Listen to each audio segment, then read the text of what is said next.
Students, आज की इस क्लास में हम electrician second year trade theory का मॉड्यूल नंबर 4 जो कि है सिंगल फेज एसी मोटर, इससे रिलेटेड मोस्ट इम्पॉर्टेंट एमसीक्यूज़ को डिस्कस करेंगे जो कि आपके सीबीटी एग्ज़ाम में पूछे जाते हैं। एंड फ्रेंड्स, इस चैप्टर से प्रीवियस ईयर्स में काफ़ी सारे क्वेश्चंस आपके सीबीटी एग्ज़ाम में पूछे गए हैं, तो इस वीडियो को आप शुरू से एंड तक कंप्लीट ज़रूर देखिएगा, क्योंकि इस वीडियो में मैंने प्रीवियस ईयर्स के जितने भी क्वेश्चंस हैं वो इस वीडियो में डिस्कस किए हैं। तो चलिए दोस्तों, आज की ये शानदार वीडियो शुरू करते हैं। तो यहाँ पर आप देख सकते हैं, जैसा कि मैंने आपको बताया, ये मॉड्यूल आपके लिए बहुत ही ज़्यादा इंपॉर्टेंट है। एंड इसी तरह से मैंने पिछली सभी मॉड्यूल्स को कवर करा दिया है 1, 2 एंड 3। अगर आपने वीडियोस को नहीं देखा है तो आप एक बार डिस्क्रिप्शन चेक करिएगा, वहाँ पर मैंने लिंक दे रखा है, तो वहाँ पर आपको सभी वीडियोस मिल जाएंगी।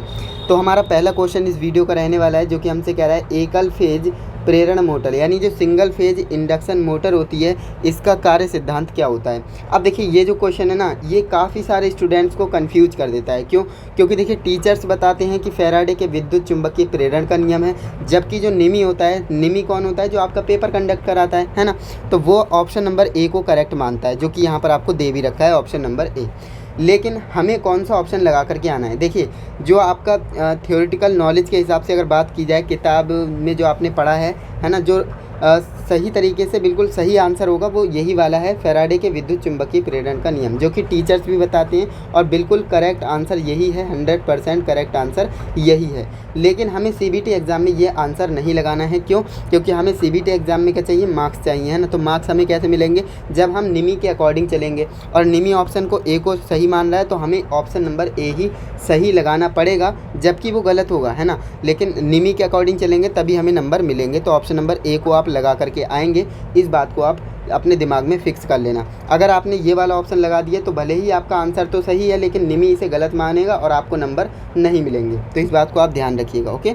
तो हमारा नेक्स्ट क्वेश्चन इस तरह से है, सिंगल फेज मोटर का क्या नाम है? ये आपके सामने एक डायग्राम दे दिया है, एंड इसी तरह से आपको सीबीटी एग्ज़ाम में भी डायग्राम मिलेगा। आपसे बोलेगा कि इसका मोटर का नाम बताइए, इस सिंगल फेज मोटर का नाम बताइए। अब देखिए, जो आपके सिंगल फेज मोटर होती है ना, ये आपके कितने तरह की होती है। आप देखिए, एक क्वेश्चन का आप आंसर देंगे। सबसे पहले, सिंगल फेज जो मोटर होती है ना, ये सेल्फ स्टार्ट होती है या नहीं? सेल्फ स्टार्ट होती है या नहीं? यस और नो आप कमेंट में करेंगे, यस और नो।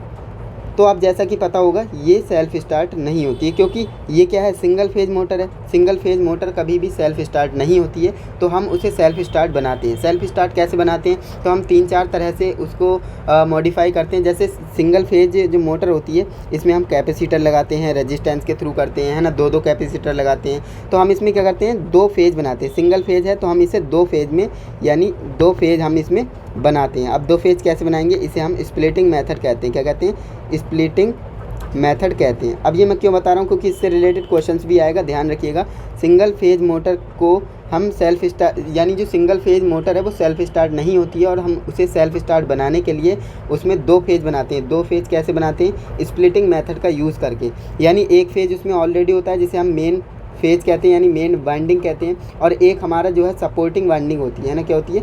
सपोर्टिंग वाइंडिंग होती है, जिसे हम क्या कहते हैं? स्टार्टिंग वाइंडिंग कहते हैं। क्लियर है? तो ये बातें आप ध्यान रखिएगा। तो सबसे पहले हम बात करते हैं, सिंगल फेज जो मोटर होती है कितने टाइप की होती है? तो ये 4 टाइप की होती है। अब 4 टाइप की कौन कौन सी होती है? देखिए, सबसे पहला आपका आता है, यहाँ पर मैं लिख करके आपको बताता हूँ, स्क्रीनशॉट जरूर ले लेना, इंपॉर्टेंट है, ओके। पहला आपका क्या होता है?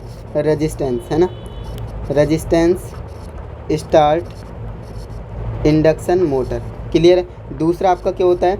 दूसरा आपका होता है capacitor, capacitor start induction motor, है ना। तीसरा आपका क्या होता है? तीसरा आपका होता है कैपेसिटर स्टार्ट और कैपेसिटर रन इंडक्शन मोटर। और चौथा आपका क्या होता है? परमानेंट कैपेसिटर, है ना। Permanent capacitor, permanent capacitor induction motor. तो ये 4 तरह की आपकी मोटर्स होती हैं। इन्हें आपको याद रखना है, क्योंकि ये आपको डायग्राम देगा और उससे आपको पूछेगा कि कौन सी मोटर है। अभी मैं आपको डायग्राम भी बना करके दिखाऊंगा, पेज में यहाँ पर स्पेस नहीं है ना, वरना मैं आपको बना करके दिखाता। तो अभी आपको ये याद रखना है कि जो सिंगल फेज मोटर होती है ना, ये हमारी 4 तरह की होती है। पहला रेजिस्टेंस स्टार्ट होता है, दूसरा कैपेसिटर स्टार्ट होता है, तीसरा कैपेसिटर स्टार्ट और कैपेसिटर रन, यानी इसमें 2 कैपेसिटर लगते हैं, है ना, तो इसलिए हम इसे कैपेसिटर स्टार्ट और कैपेसिटर रन इंडक्शन मोटर कहते हैं। और चौथा आपका होता है परमानेंट कैपेसिटर इंडक्शन मोटर, जो कि आपका सीलिंग फ़ैन होता है ना, जो आपके घरों में सीलिंग फ़ैन होता है, छत वाला पंखा होता है, उसमें हम इस मोटर का यूज़ करते हैं, permanent capacitor induction motor. Clear है? तो ये सारी चीज़ें आपको अच्छे से समझ में आ गई होंगी, ऐसा मैं मान सकता हूँ। ओके, तो चलिए अब मैं आ जाता हूँ मेन टॉपिक पर, जो कि हमारा क्वेश्चन क्या कह रहा था। क्वेश्चन हमारा कह रहा है सिंगल फेज मोटर का नाम बताइए। अब यहाँ पर आप सबसे पहली बात यहाँ पर आपको ये देखना है कि यहाँ पर एक कंडेंसर लगा है ना, कंडेंसर या कैपेसिटर जो भी आप कहना चाहते हैं ना, लेकिन अगर यहाँ पर स्विच लगा होता, सेंट्रीफ्यूगल स्विच लगा होता, तो ये क्या हो जाता, कैपेसिटर स्टार्ट इंडक्शन मोटर, जो कि हमारा ऑप्शन नंबर सी में है। लेकिन अभी ये राइट नहीं होगा, क्योंकि यहाँ पर जो सेंट्रीफ्यूगल स्विच है वो यहाँ पर नहीं लगा हुआ है ना, तो ये कौन सी वाइंडिंग हो जाएगी, ये हमारी परमानेंट कैपेसिटर वाइंडिंग हो जाएगी, है ना। तो परमानेंट कैपेसिटर इंडक्शन मोटर इसका राइट आंसर हो जाएगा ऑप्शन नंबर ए। क्लियर है? देखिए, हालांकि मैं डायरेक्ट आपको बता सकता था कि इसका आंसर ऑप्शन नंबर ए होगा, है ना, मैं आगे बढ़ जाता, लेकिन ये कंसेप्ट आपको समझ में ज़रूरी है, क्योंकि अगर आप रटेंगे तो आप एग्ज़ाम तक भूल जाएंगे, है ना। अगर आपने चीज़ों को समझा होगा तो आप एग्ज़ाम के बाद भी इन चीज़ों को याद रख पाएंगे। क्लियर है? चलिए आगे बढ़ते हैं। नेक्स्ट हमारा 3rd नंबर क्वेश्चन है, स्प्लिटिंग फेज मोटर का कार्य सिद्धांत क्या होता है। देखिए, जो स्प्लिटिंग फेज हम किस में करते हैं, सिंगल फेज में करते हैं ना, तो यहाँ पर स्प्लिटिंग फेज मोटर ना कह करके सिंगल फेज मोटर समझ लीजिए, है ना। सिंगल फेज मोटर का कार्य सिद्धांत क्या होता है, तो देखिए मैंने आपको बताया अकॉर्डिंग टू थ्योरिकल नॉलेज हमारा right answer option number D ही होगा। फैराडे के विद्युत चुंबकीय प्रेरण के नियम पर मोटर कार्य करती है, लेकिन निमी ने ऑप्शन नंबर ए माना है, तो हमें निमी का ऑप्शन ही लगा करके आना है सीबीटी एग्जाम में। क्लियर है? तो ऑप्शन नंबर ए के साथ ही जाइएगा, ऑप्शन नंबर ए आपका करेक्ट हो जाएगा। क्लियर है? चलिए नेक्स्ट हमारा क्वेश्चन नंबर 4 है, जो कि हमसे कह रहा है किस प्रकार की सिंगल फेज का चित्रण किया गया है। तो ये आपको बताना है ये सिंगल फेज मोटर किस प्रकार की है। जैसा कि मैंने आपको 4 बताया था ना, तो ये 4 में से कोई एक है, वो आपको बताना है ये कौन सी मोटर है ना। तो मैं यहाँ पर आपको डायग्राम ड्रॉ करके चारों के बता देता हूँ, है ना, जिससे कि आपको चीज़ें अच्छे से समझ में आ पाएँ। तो यहाँ पर आप देखिए, सबसे पहले मैं आपको रजिस्टेंस वाला बता देता हूँ, रजिस्टेंस इंडक्शन मोटर, है ना। तो उसमें क्या होता है, उसमें आपके यहाँ पर क्या होता है, रजिस्टेंस लगा होता है ना, और यहाँ पर इस तरह से कॉइल बनी होती है, जो कि हमारी क्या होती है, रनिंग वाइंडिंग होती है। इस तरह से यहाँ पर भी क्या होगा, रेजिस्टेंस लगा होगा, और यहाँ पर क्या होगा, यहाँ पर हमारी स्टार्टिंग वाइंडिंग होगी। एंड इस तरह से यहाँ पर क्या होगा, यहाँ पर सेंट्रीफ्यूगल स्विच लगा होगा इस तरह से, है ना। और यहाँ पर हम जो है मेन सप्लाई दे देंगे, जो कि न्यूट्रल और फेज होगा।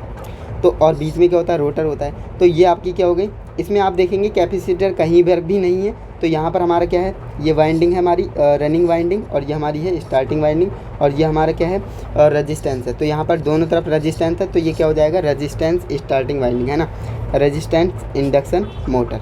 समझ में आ गया?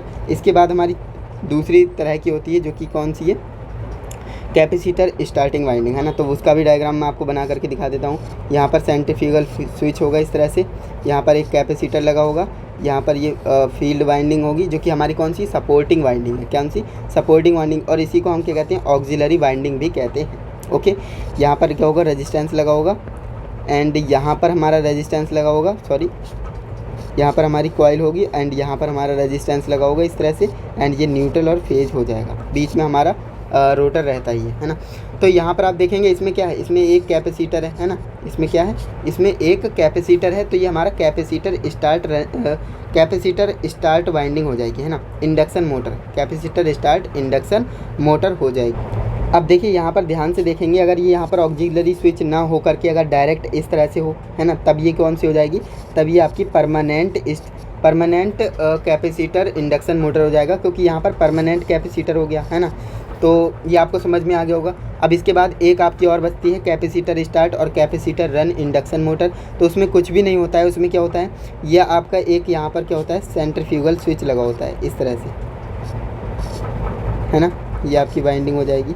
यहाँ पर सेंट्रीफ्यूगल स्विच लगा है, एक यहाँ पर भी इस तरह से कैपेसिटर लगा होता है, और ये आपका क्या हो जाता है, कैपेसिटर स्टार्ट और कैपेसिटर रन इंडक्शन मोटर। क्योंकि यहाँ पर आप ध्यान से देखें तो 2 कैपेसिटर है, और 2 कैपेसिटर अगर आपको दिख जाएं तो आप क्या लगाएंगे, कैपेसिटर स्टार्ट और कैपेसिटर रन इंडक्शन मोटर, जो कि यहाँ पर आप देख पा रहे हैं, इसमें क्या है, 2 कैपेसिटर आपको देखने को मिल रहे हैं। तो ये कौन सी मोटर होगी, कैपेसिटर स्टार्ट कैपेसिटर रन, है ना, इंडक्शन मोटर।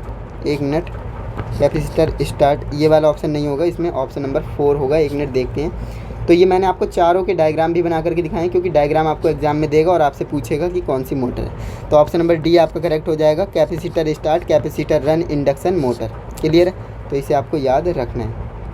चलिए नेक्स्ट क्वेश्चन देखते हैं।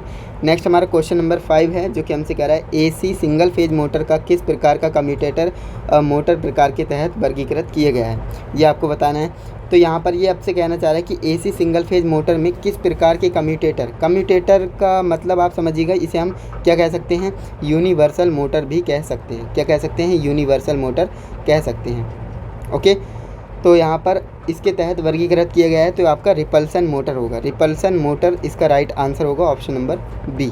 क्लियर है, तो इसे आप याद रखिएगा, कम्यूटेटर मोटर को हम क्या कह सकते हैं, यूनिवर्सल मोटर भी कह सकते हैं। नेक्स्ट आपका क्वेश्चन नंबर 6 आपसे कह रहा है सिंगल फेज इंडक्शन मोटर को शुरू करने के लिए कौन सी विधि अपनाई जाती है। सिंगल फेज इंडक्शन मोटर को हमें शुरू करना है तो हम किस विधि का यूज़ करेंगे, तो हम फेज स्प्लिटिंग मेथड का यूज़ करेंगे। मैंने आपको बताया था ना, फेज विभाजन विधि। ऑप्शन नंबर ए आपका राइट आंसर हो जाएगा। हम इस विधि का यूज़ क्यों कर रहे हैं, क्योंकि हम जानते हैं जो सिंगल फेज मोटर होती है ना वो सेल्फ स्टार्ट नहीं होती है ना, तो उसे हम सेल्फ स्टार्ट बनाने के लिए क्या करते हैं, स्प्लिटिंग फेज मेथड का यूज़ करते हैं। नेक्स्ट हमारा क्वेश्चन नंबर 7 हमसे कह रहा है कि एसी सिंगल फेज मोटर का प्रकार बताइए। इसी तरह से आपको डायग्राम दिए जाएंगे और आपसे पूछा जाएगा कि ये किस तरह की मोटर है, इसका नाम क्या है। तो मैंने आपको बताया था अगर यहाँ पर ये नहीं होता, ये सेंट्रीफ्यूगल फ्यूज स्विच नहीं होता और ये डायरेक्ट इस तरह से जुड़ा रहता, तो ये हमारा परमानेंट कैपेसिटर हो जाता, जो कि हमारे सीलिंग फ़ैन में, घरों में सीलिंग फ़ैन होता है ना, छत वाला पंखा, तो उसमें हम इसी मोटर का यूज़ करते हैं। लेकिन यहाँ पर कैपेसिटर देने के बाद यहाँ पर अगर सेंट्रीफ्यूगल स्विच मिल जाए, इसे हम क्या कहते हैं, सेंट्रीफ्यूगल स्विच, जिसे हम CS कहते हैं। ओके, अगर आपको ये कैपेसिटर के बाद सेंट्रीफ्यूगल स्विच दिख रहा है तो इसका मतलब ये है कि ये क्या है, कैपेसिटर स्टार्ट इंडक्शन मोटर है। क्या है, कैपेसिटर स्टार्ट इंडक्शन मोटर है, यानी ऑप्शन नंबर सी आपका करेक्ट आंसर हो जाएगा। क्लियर है। इसके बाद आपका नेक्स्ट क्वेश्चन नंबर 8 है जो कि आपसे कह रहा है सार्वभौमिक मोटर यानी यूनिवर्सल मोटर के अपदी स्विच मतलब सेंट्रीफ्यूगल स्विच। देखिए अगर आपको हिंदी में थोड़ा सा डिफ़िकल्ट लगता है तो आप इंग्लिश में भी जाइएगा, है ना।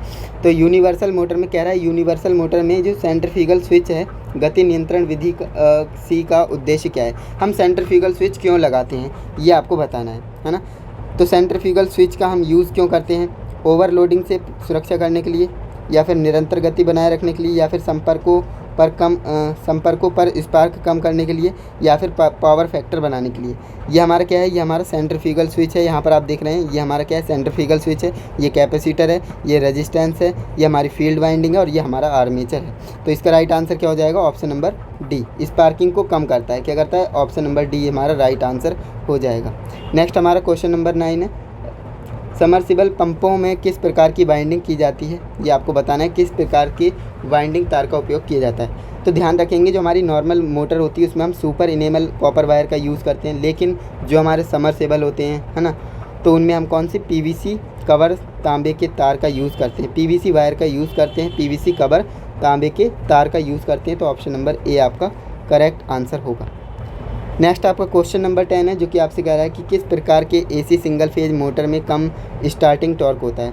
कम स्टार्टिंग टॉर्क किस में होगा भाई, जाहिर सी बात है जिसमें हम जो है रेजिस्टेंस स्टार्ट, जो आपकी इंडक्शन मोटर होती है जिसमें कैपेसिटर नहीं होगा भाई। देखिए मैंने आपको बताया था कि जो आपका कैपेसिटर स्टार्ट इंडक्शन मोटर होती है वो कैसे, एक मिनट, ये हमारा क्या होगा, रोटर हो गया, एंड इस तरह से यहाँ पर एक रेजिस्टेंस होगा, इसके बाद फील्ड वाइंडिंग होगी जो कि हमारी सपोर्टिंग वाइंडिंग है, इसके बाद यहाँ पर एक रेजिस्टेंस होगा, इसके बाद यहाँ पर क्या होगी, इस तरह से वाइंडिंग होगी जो कि हमारी मेन वाइंडिंग होगी, एंड इस तरह से यहाँ पर न्यूट्रल और फेज जाएगा, यह हमारा रोटर हो जाएगा। तो यहाँ पर आपको कैपेसिटर कहीं पर भी नहीं दिख रहा है, और कैपेसिटर नहीं है तो वहाँ पर क्या होगा, रेजिस्टेंस होंगी, यहाँ पर दोनों तरफ रेजिस्टेंस है, तो इसलिए रेजिस्टेंस स्टार्ट इंडक्शन मोटर ये आपका राइट आंसर हो जाएगा, जिसमें कैपेसिटर ना हो, है ना। कैपेसिटर नहीं है यानी रेजिस्टेंस है, तो रेजिस्टेंस स्टार्ट इंडक्शन मोटर हो जाएगी, प्रतिरोध स्टार्ट इंडक्शन मोटर हो जाएगी। और अगर कैपेसिटर लग जाता है ना तो उसमें टॉर्क कम नहीं बल्कि ज़्यादा होता है, तो इस बात को आप ध्यान रखेंगे। अगर कैपेसिटर है तो टॉर्क ज़्यादा होगा, और रेजिस्टेंस है तो टॉर्क कम होगा, इसलिए हमारा right answer option number D होगा, resistance start induction motor, option number D. Next question number 11 आपका है, एकल चरण मोटरों में किस प्रकार की उपकेंद्री स्विच यानी सेंट्रीफ्यूगल स्विच का यूज़ किया जाता है। सिंगल फेज जो मोटर होती है इसमें हम किस प्रकार के सेंट्रीफ्यूगल स्विच का यूज़ करते हैं, तो आरंभिक वाइंडिंग को विसंयोजित करने के लिए, है ना। तो उसका हम क्यों यूज़ करते हैं ये आपसे पूछा था। तो ब्रेक द स्टार्टिंग वाइंडिंग, भाई जाहिर सी बात है, मैंने आपको यहाँ पर दिखाया था, एक बार डायग्राम की ओर ले चलते हैं। ये हमारा डायग्राम है ना, तो इसमें हमने सेंट्रीफ्यूगल स्विच क्यों लगाया था, है ना, क्यों लगाया था, इसका काम क्या है। अगर देखिए ये जो सेंट्रीफ्यूगल स्विच का काम क्या होता है, जैसे मान लीजिए ये स्टार्टिंग वाइंडिंग के साथ कनेक्ट रहता है। ये हमारी क्या है, स्टार्टिंग वाइंडिंग है, और ये हमारी रनिंग वाइंडिंग है ना। स्टार्टिंग वाइंडिंग के साथ कैपेसिटर और कैपेसिटर के साथ सेंट्रीफ्यूगल स्विच लगा होता है। और ये इसलिए लगा होता है, जैसे ये जो आपकी स्टार्टिंग वाइंडिंग है, इसका काम ये होता है कि पंखे को एक जो शुरुआती टॉर्क होता है वो देना, यानी उसको स्टार्ट करना। स्टार्टिंग वाइंडिंग का काम होता है सिर्फ स्टार्ट करना। स्टार्ट करने के बाद इसका काम ख़त्म हो जाता है। काम ख़त्म होने के बाद ये सेंट्रीफ्यूगल स्विच यहाँ से ओपन हो जाता है ना। ओपन हो जाएगा तो क्या होगा, इसका कोई काम नहीं रहेगा, ये कोई भी काम नहीं करेगी स्टार्टिंग वाइंडिंग। फिर मेन काम हमारा जो है रनिंग वाइंडिंग का रह जाता है, और ये परमानेंट काम करती रहती है रनिंग वाइंडिंग। रनिंग वाइंडिंग का मतलब क्या है, रन कराना है ना, पंखे को रन कराते रहना। तो यहाँ पर मैंने आपको बताया कि जो स्टार्टिंग वाइंडिंग है ये सपोर्ट का काम करती है पंखे को स्टार्ट करने के लिए। पंखा स्टार्ट हो गया यानी पंखे को 75% स्पीड देने के लिए। 100% की स्पीड से आपका पंखा चलता है। अगर 75% स्पीड आपके पंखे ने पकड़ ली है तो इसके बाद क्या करेगा, ये सेंट्रीफ्यूगल स्विच क्या करेगा, इसे यहाँ से ओपन कर देगा, और ये आपकी जो स्टार्टिंग वाइंडिंग है ये काम करना बंद कर देगी। समझ में आ रहा है। तो यानी कि ब्रेक करने के लिए, स्टार्टिंग वाइंडिंग को ब्रेक करने के लिए सेंट्रीफ्यूगल स्विच का यूज़ करते हैं।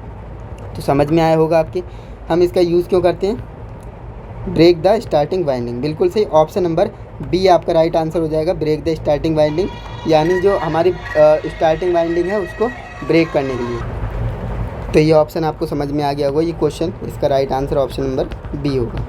इसके बाद आपका नेक्स्ट क्वेश्चन नंबर 12 है, जो कि है सार्वभौमिक मोटर यानी यूनिवर्सल मोटर का अनुप्रयोग कौन सा है। यूनिवर्सल मोटर हम कहाँ पर यूज़ करते हैं, तो जेट पंप में तो इसका यूज़ होगा नहीं, टेली प्रिंटर में भी यूज़ नहीं होगा, कंप्रेसर में भी नहीं होगा।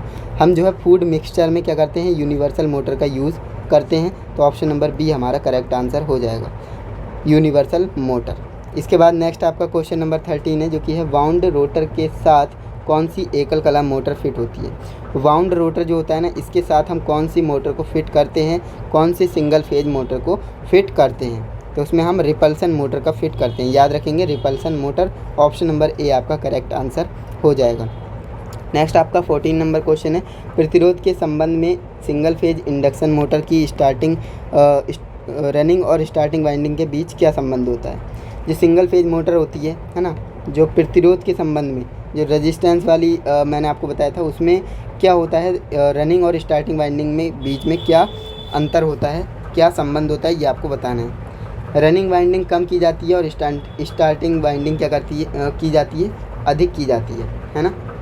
तो यहाँ पर रनिंग वाइंडिंग कम और वाइंडिंग अधिक, यहाँ पर स्टार्टिंग भी होगा, है ना, मिसप्रिंट कर दिया गया है। तो यहाँ पर क्या होता है, रनिंग वाइंडिंग कम और स्टार्टिंग वाइंडिंग ज़्यादा की जाती है। तो ऑप्शन नंबर बी आपका करेक्ट आंसर हो जाएगा। इसके बाद आपका नेक्स्ट क्वेश्चन है, जो कि 15 नंबर है, मोस्ट इम्पॉर्टेंट क्वेश्चन से पूछा गया है।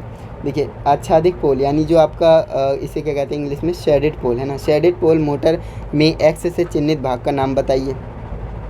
तो देखिए, इसमें जो है 3 चीज़ों को आपको ध्यान में रखना है ना। इसमें आपको 3 चीज़ों को ध्यान में रखना है कि किस चीज़ का क्या नाम है। तो देखिए, यहाँ पर मैं आपको देखिए, ये जो होता है ना, ये आपका क्या होता है, अनशेडेड, क्या होता है, अनशेडेड पोल, अनशेडेड पोल होता है। और ये वाला आपका क्या होता है, शेडेड पोल होता है। ध्यान से सुनिएगा, ये आपका शेडेड पोल होता है। इसके बाद यहाँ पर जो वाइंडिंग की जाती है रिंग बनाकर, है ना, वायर को रिंग बनाकर इसमें डाला जाता है, और इसी को क्या कहते हैं, शेडेड कॉइल कहते हैं। क्या कहते हैं, शेडेड कॉइल कहते हैं। तो ये 3 चीज़ें आपको याद रखनी है, क्योंकि यहीं से पूछता है क्वेश्चन।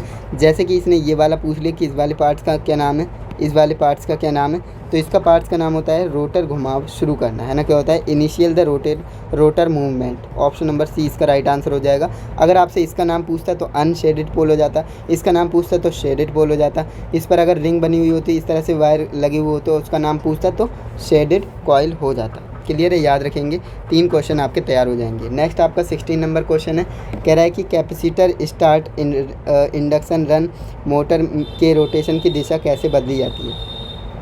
जो मैंने आपको बताया था, कैपेसिटर स्टार्ट इंडक्शन मोटर जो होती है, उसमें हम रोटेशन की दिशा कैसे बदल सकते हैं। तो जो मेन वाइंडिंग है ना, मुख्य वाइंडिंग, उसके टर्मिनलों को आपस में अगर हम बदल देते हैं तो वहाँ पर उसकी रोटेशन की दिशा बदल जाती है। तो ऑप्शन नंबर सी इसका राइट आंसर हो जाएगा।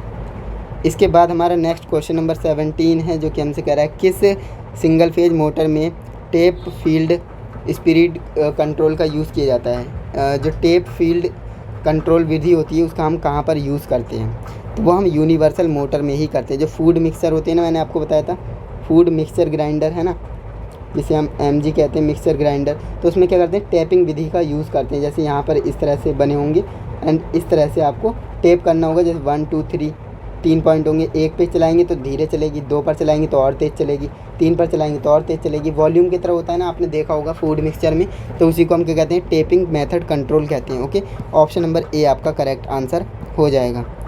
इसके बाद नेक्स्ट आपका क्वेश्चन नंबर 18 है खाद्य मिक्सचर। जो फूड मिक्सचर होते हैं इसमें किस प्रकार की एकल चरण मोटर का यूज़ किया जाता है। उसमें हम किस प्रकार की मोटर का यूज़ करते हैं, तो उसमें हम यूनिवर्सल मोटर का ही यूज़ करते हैं, जस्ट अभी आपको मैंने बताया। ऑप्शन नंबर ए आपका करेक्ट आंसर होगा। नेक्स्ट आपका 19 नंबर क्वेश्चन है, जो कि कह रहा है सिंगल फेज इंडक्शन मोटर में स्टार्टिंग और रनिंग वाइंडिंग के बीच कोण कितना होता है, कोण का विस्थापन कितना होता है। तो ध्यान रखेंगे जो हमारी रनिंग वाइंडिंग होती है, इस तरह से मेन वाइंडिंग जिसे बोलते हैं, इसके बाद जो हमारी स्टार्टिंग वाइंडिंग होती है जिसे हम सपोर्टिंग वाइंडिंग भी कहते हैं, इसके बीच हमेशा 90 डिग्री का एंगल बनेगा। ओके, याद रखेंगे 90 डिग्री का एंगल बनता है। ऑप्शन नंबर सी आपका करेक्ट आंसर हो जाएगा।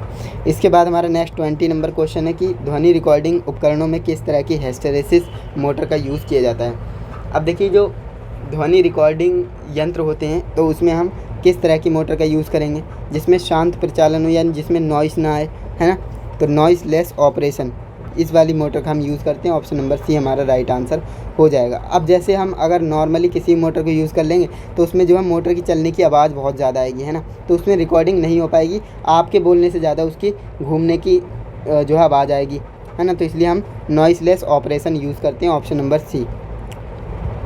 नेक्स्ट हमारा क्वेश्चन नंबर 21 है घरेलू पानी पंप के लिए कौन सी मोटर पसंद की जाती है। यानी जो घरेलू मोटर पंप होते हैं, पानी वाली मोटर होती है, उसमें हम किस प्रकार की मोटर का यूज़ करते हैं, तो उसमें हम कैपेसिटर स्टार्ट मोटर का यूज़ करते हैं। ऑप्शन नंबर डी आपका राइट आंसर हो जाएगा। इसके बाद नेक्स्ट आपका क्वेश्चन हो जाएगा 22 नंबर, किस प्रकार की मोटर में अपेक्षाकृत कम टॉर्क होता है। तो कम टॉर्क किस में होगा, मैंने आपको बताया था जो प्रतिरोध वाली है, यानी जिसमें कैपेसिटर ना हो। और कैपेसिटर किस में ना होता, किस में नहीं होता है, प्रतिरोध शुरू इंडक्शन मोटर में, है ना, रेजिस्टेंस स्टार्ट इंडक्शन मोटर में क्या नहीं होता है, कैपेसिटर नहीं होता है। तो कैपेसिटर नहीं है तो इसका मतलब जो उसका टॉर्क है वो कम हो जाएगा, है ना, तो ऑप्शन नंबर डी आपका राइट आंसर हो जाएगा। नेक्स्ट आपका क्वेश्चन नंबर 23 है स्प्लिटिंग कला मोटर में उपकेंद्री स्विच का क्या उपयोग है। हम जो है स्प्लिटिंग कला मोटर यानी इसे हम क्या कहते हैं सिंगल फेज मोटर भी कहते हैं। सिंगल फेज मोटर में हम जो सेंट्रीफ्यूगल स्विच लगा रहे हैं उसका क्या काम है, और ये क्वेश्चन भी रिपीटेड हो चुका है, मैंने आपको बताया था make and break the starting winding. ये क्या करता है, ब्रेक करता है स्टार्टिंग वाइंडिंग को और मेक करता है, यानी ये क्या करता है, एक सेंट्रीफ्यूगल स्विच इस तरह से होता है ना, और यहाँ पर जो है स्टार्टिंग वाइंडिंग लगी होती है और यहाँ पर क्या होता है कैपेसिटर लगा होता है। तो ये क्या करेगा, जब पंखा बंद हो जाएगा तो इसे जोड़ देगा जिससे कि पंखा स्टार्ट हो तो ये स्टार्ट कर सके, एंड जैसे ही पंखा 75% स्पीड पकड़ लेता है तो ये यहाँ से ब्रेक कर देता है। समझ में आ गया होगा, बता रखा है मैंने आपको। ऑप्शन नंबर डी आपका करेक्ट आंसर हो जाएगा। नेक्स्ट आपका क्वेश्चन नंबर 24 नंबर है एक आच्छादित पोल पंखा यानी कि शेडेड पोल फैन मोटर में स्टार्टिंग टॉर्क उत्पन्न कैसे करें। उसमें हम कैसे टॉर्क उत्पन्न करते हैं, तो मैंने आपको बताया था शेडेड पोल में हम क्या करते हैं, उसमें हम वायर की रिंग बना करके उसमें डालते हैं ना, तो ध्रुव पर छल्ले का उपयोग करके हम ये कर सकते हैं using the ring of poles. Option number A आपका राइट आंसर हो जाएगा। इसके बाद अब देखिए यहाँ पर एक क्वेश्चन और बनता है, जो आपका शेडेड पोल मोटर होती है, शेडेड पोल मोटर, इसमें डायरेक्शन कहाँ से कहाँ होती है, तो याद रखेंगे अनशेडेड पोल से शेडेड पोल की ओर होती है ना। डायरेक्शन कहाँ से कहाँ होती है, अनशेडेड पोल से शेडेड पोल की ओर इसकी डायरेक्शन होती है। ये क्वेश्चन भी पूछा जाता है। नेक्स्ट आपका क्वेश्चन नंबर 25 नंबर है, जो कि आपसे कह रहा है पंखा मोटर यानी जो फैन मोटर होती है सर्किट में एक स्थायी संधारित्र का उपयोग करने का क्या कारण है। तो हम परमानेंट कैपेसिटर को क्यों यूज़ करते हैं ये आपको बताना है। तो ऑप्शन देख लेते हैं, स्पीड रेगुलेशन, स्पीड के लिए नहीं करते हैं। लोअर पावर कंजप्शन, बिजली की कम खपत हो, इसके लिए भी नहीं करते हैं। टॉर्क के लिए कला विभाजन, बिल्कुल सही, ऑप्शन नंबर सी आपका करेक्ट होगा। टॉर्क के लिए हम कला विभाजन यानी splitting the phase for torque, torque को फेज को स्प्लिटिंग करने के लिए टॉर्क के लिए हम इसका यूज़ करते हैं। ऑप्शन नंबर सी आपका राइट आंसर हो जाएगा।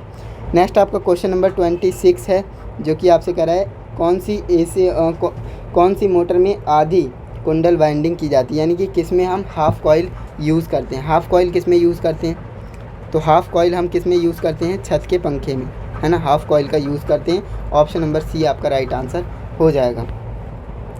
नेक्स्ट आपका क्वेश्चन नंबर 27 है, रनिंग वाइंडिंग कोर के निचले भाग में क्यों रखी जाती है। ये आपको बताना है कि रनिंग वाइंडिंग को हम कोर के निचले भाग में क्यों रखते हैं। तो उच्च प्रेरण प्राप्त करने के लिए, है ना, हाई इंडक्शन गेट करने के लिए, है ना। ऑप्शन नंबर डी आपका राइट आंसर हो जाएगा। नेक्स्ट आपका क्वेश्चन है, आधे कुंडल कनेक्शन 28 स्लॉट्स 14 ध्रुव यानी पोल 14 कॉइल वाले सीलिंग फ़ैन के लिए स्प्लिटिंग जो आपका स्लॉट है उसकी दूरी की आपको गणना करनी है। तो इसका राइट आंसर क्या हो जाएगा, 90 डिग्री। क्या हो जाएगा, 90 डिग्री, ऑप्शन नंबर ए। इसके बाद नेक्स्ट आपका क्वेश्चन है क्वेश्चन नंबर 28, जो कि है किस प्रकार की सिंगल फेज मोटर का किसी अन्य प्रकार की मोटर की तुलना में बहुत अधिक स्टार्टिंग टॉर्क होता है। तो वो हमारी यूनिवर्सल मोटर होती है। कौन सी होती है, यूनिवर्सल मोटर होती है। ऑप्शन नंबर ए हमारा करेक्ट आंसर होगा।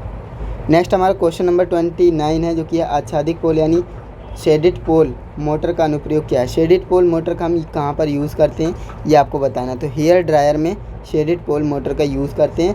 ऑप्शन नंबर ए आपका करेक्ट आंसर हो जाएगा।